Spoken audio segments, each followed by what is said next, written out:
검찰이 박근혜 전 대통령의 소환일을 정해 오늘 통보할 방침입니다. 박 전 대통령은 불소추 특권이 사라진 피의자 신분이어서 소환을 거부할 경우 강제 조사도 가능한 상황입니다.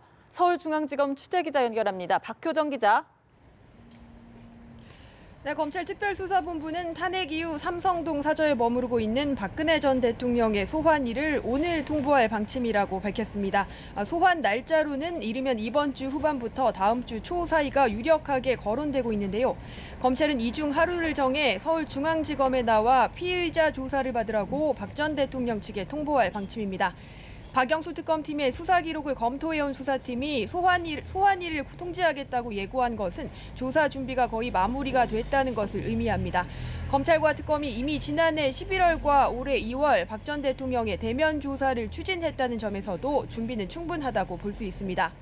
박 전 대통령이 받고 있는 혐의는 13가지입니다. 최순실 씨와 공모해 삼성으로부터 300억 원대 뇌물을 받은 혐의와 문화계 블랙리스트 작성을 주도하고 공무원 인사에 개입하는 등 직권을 남용한 혐의 등을 받고 있습니다.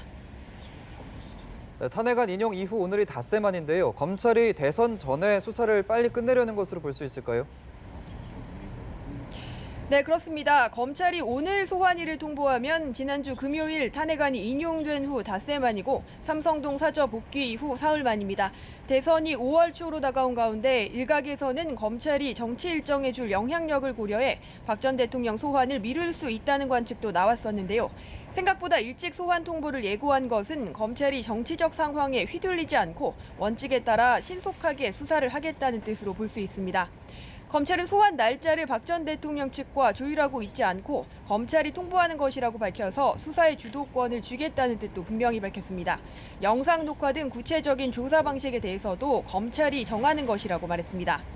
다만 박 전 대통령이 소환에 곧바로 응할지는 미지수입니다. 검찰은 소환 불응에 대한 대응책은 아직 말할 단계가 아니라고 밝혔는데요. 그럴 경우 검찰은 불소추 특권이 사라진 박 전 대통령을 상대로 체포영장을 청구하는 등 강제적인 수단을 사용하는 것도 가능해진 상황입니다. 서울중앙지검에서 연합뉴스TV 박효정입니다.